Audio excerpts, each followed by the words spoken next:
Depois de muitos anos, a Velma de Scooby-Doo mudou o visual.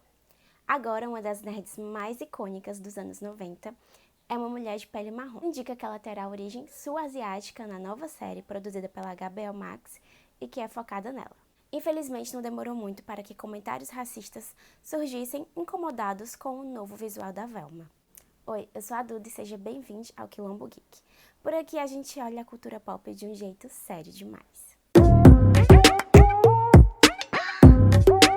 Bom, ainda não temos muitas informações sobre o que será essa nova animação, né? Qual vai ser a história principal.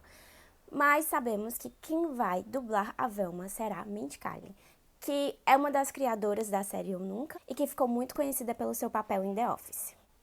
E desde que foi anunciada para o papel, Kaling vem recebendo ataques racistas. Em 2021, ela se pronunciou sobre isso no programa do Seth Meyers. Abre aspas. Ela é uma personagem ótima, muito esperta e apenas não compreendo como as pessoas não conseguem imaginar uma garota esperta, nerd e com problemas de vista que adora desvendar mistérios como uma indiana. Tipo, a Indianos Nerds. Não deveria ser surpresa para ninguém. E para variar, mais uma vez, quando um personagem que é originalmente branco é enegrecido ou é interpretado por alguém não branco, isso incomoda toda a camada de ditos fãs, nerdolas, incel, enfim. Por que não?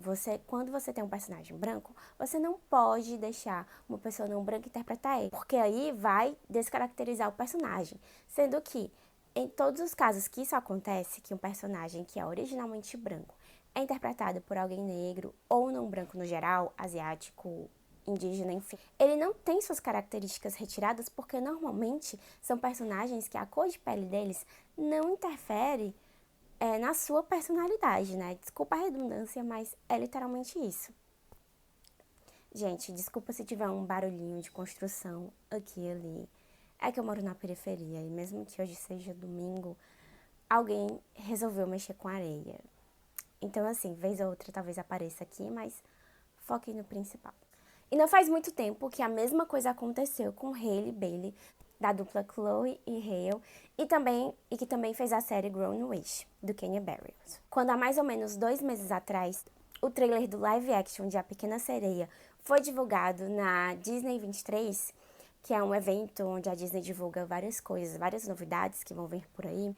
A atriz também recebeu muitos ataques racistas, com gente falando que a Hailey ela não tinha o que era preciso para fazer a Pequena Sereia, ela não tinha o que era necessário, que ela não era parecida com a Pequena Sereia, que ela não era ruiva de verdade, enfim, que a Hailey não poderia interpretar aquele papel porque a lenda é de origem dinamarquesa, então tinha que ser alguém que atendesse a esses critérios e tal. Mas eu acho que essa galera não sabe que história de sereia existe em praticamente todo tipo de lenda e mitologia ao redor do globo. Tem história de sereia na Grécia, tem história de sereia aqui no Brasil, tem história de sereia no México. Enfim, onde você catar um povo tradicional, eles vão ter alguma história de sereia. Isso eu garanto. E também, não há muito tempo atrás, só para trazer mais um caso a essa longa lista e para mostrar que essa pauta é recorrente sempre que uma pessoa não branca é escolhida para protagonizar algo e para interpretar uma personagem que originalmente seria branca, também rolou muita indignação quando o elenco da série de Percy Jackson, né, da adaptação de Percy Jackson e os Olimpianos, foi anunciado porque resolveram escalar uma menina negra, a Leah Jeffries, para interpretar Annabeth Chase. Isso desagradou a muita gente que se dizia fã da saga, porque a Annabeth é loira e isso meio que importa na história. Muitas aspas aqui, porque isso meio que vira uma questão da história, sim, mas por causa do estereótipo da mulher loira, né? Que a Annabeth até chega a comentar, se não me engano, ali na marca de Atena, ou até mesmo durante a saga de Olimpianos, que às vezes ela sentia que devia provar que ela é muito inteligente, porque as pessoas tinham uma outra visão dela quando a conheciam. Enfim, mas é uma pauta tão vazia, gente, tão escassa, que nem vale a pena trazer. E para trazer mais um outro exemplo, né, só para a gente arrematar aqui o vídeo, também teve aquele caso com a Zendaya ano passado, e foi muito engraçado porque o que aconteceu com a Zendaya foi há quase mais ou menos um ano atrás do que aconteceu com a Hailey quando o trailer foi divulgado. Tipo, as datas quase batem. Pra vocês verem como essa pauta, ela é quase cíclica, ela sempre tá aparecendo. Porque a indústria tá mudando, né? Se você for comparar a quantidade de filmes e séries protagonizados por pessoas não brancas há 10 anos atrás e hoje, você vai ver uma diferença abundante. E isso, obviamente, incomoda a quem está confortável nessa estrutura, a quem está acostumado a sempre se ver. Então, em 2021, pouco tempo antes do lançamento de Homem-Aranha Longe de Casa, né, a internet foi inundada de fotos em que a Zendaya foi embranquecida. Porque os fãs disseram que a MJ, que é a personagem dela, deveria ser daquela forma, porque nos quadrinhos a Mary Jane é branca. E desde que a Zendaya foi anunciada para esse filme, que ela vem recebendo ataques racistas. Tanto é que se especulava muito que ela seria a nova Mary Jane, que a Mary Jane seria uma mulher negra e tudo e tal. Mas a Marvel foi muito estratégica em trazer ela como uma versão da Mary Jane, ou melhor, a Mary Jane como uma versão dela. Porque é inconcebível a gente modificar a cor de pele de uma personagem originalmente branca, mesmo que isso não interfira na história de forma alguma, né? Mas isso aí é assunto para outro vídeo, outra hora. Eu sei que pode parecer bobagem ou pode parecer que não importa, mas todos esses casos sempre acontecendo têm uma razão e um motivo. Então, por isso que a gente precisa escurecer os fatos do porquê que esse incômodo é tão problemático e por que precisa parar. Elisa Lark, no ensaio Olhar Afrocentrado, uma introdução sobre uma abordagem polêmica, explica que o racismo e o privilégio branco são tão naturais na nossa sociedade que a gente nem percebe que eles estão sempre acontecendo e fazendo a manutenção da estrutura atual. Por que você acha que você sempre vê o mesmo tipo de pessoa em hospitais, como médicos, em bancos, como banqueiros, enfim, o mesmo tipo de pessoa ocupando posições de maior poder? E isso também acontece nos produtos da cultura pop, seja em filmes, novelas, séries, enfim, a gente está sempre vendo pessoas brancas protagonizando essas produções. Quando não, tem uma pessoa negra aqui e ali.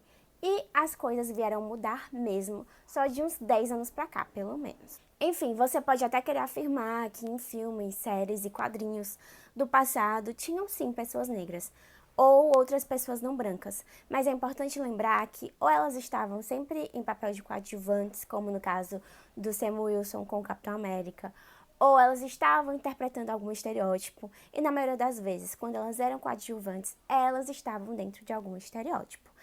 E mesmo que elas fossem protagonistas, mesmo assim, elas estavam sendo estereotipadas, como o caso do Shang-Chi nos quadrinhos dele. E você pode pegar aí vários filmes do passado em que tem pessoas não brancas e observar que elas estão interpretando sempre o mesmo tipo de papel, seguindo algum tipo de estereótipo racial. E é interessante quando o contrário acontece, quando uma pessoa branca vai interpretar o papel de um personagem que é não branco e que, normalmente, quando a gente tem personagens não brancos, a cor de pele deles interfere sim na narrativa, porque mesmo que a gente não queira, a nossa cor de pele vai interferir em como a gente observa o mundo e como a gente interpreta ele. Sabe? Ela vai dizer alguma coisa. Então, eu não posso ter um live action da Princesa Tiana sendo interpretada por uma menina branca, porque vai perder o total sentido naquela história. Mas eu posso sim ter um live action da Bela Adormecida com a Bela sendo interpretada por uma pessoa negra, porque não vai interferir na história da Bela. Diferente, talvez, da Branca de Neve, que, no caso, a pele dela não só faz parte do nome, mas está dentro da narrativa, né? Ela era uma menina da pele branca como a neve. E aí o mais irônico é que quando acontece isso, de uma pessoa branca ser escalada para interpretar um papel não branco, não se há tanto incômodo assim, a não ser da gente, né, que sabe que isso é errado e que de fato aquilo vai alterar a história. Porque como a Elisa Larkin afirma no ensaio que eu citei, o branco é visto como o normal, como o certo. E quando a gente apresenta algo que foge dessa regra, incomoda muito. Porque é uma estrutura dentro das narrativas e uma estrutura da sociedade mesmo que vem sendo mantida há anos. Então, se você apresenta um movimento que abala essa estrutura minimamente e que mostra que é possível, sim, pessoas não brancas ocuparem diferentes espaços, mesmo que essa ação aconteça dentro de um filme fictício, as pessoas vão ver que, olha, Olha esse personagem aqui, quer dizer que eu posso ser dessa forma? Elas vão enxergar alternativas e possibilidades que durante anos não nos eram apresentadas. Que durante anos, na verdade, que a cultura pop ajudou no alto ódio dessas pessoas não brancas. Porque a gente era visto constantemente como o personagem que era o errado, o personagem que era o incômodo, o personagem que era o raivoso, o vigarista e etc. Enfim, é muito cansativo ter que trazer essa pauta ainda em pleno 2022. Mas a gente precisa falar, a gente precisa continuar cutucando, dizendo que isso é errado, que não pode acontecer, até que pare de acontecer de vez. E é necessário a gente ter mais pessoas não brancas ocupando esses lugares de protagonismo em produtos da cultura pop, em séries, em livros, em quadrinhos, em filmes, porque a gente precisa ver essas possibilidades. A gente precisa que a próxima geração não cresça se auto-odiando por ter nascido da cor errada, sabe? Porque a gente não nasceu da cor errada, nenhuma cor é errada. Que a próxima geração cresça com exemplos mais positivos, sabe? Enfim, é isso, eu vou ficando por aqui. Não esquece de curtir, comentar e compartilhar com os amigos. Se inscreve se você é novo. E não esquece, cultura pop, sob um outro olhar, é só aqui no Quilombo Geek.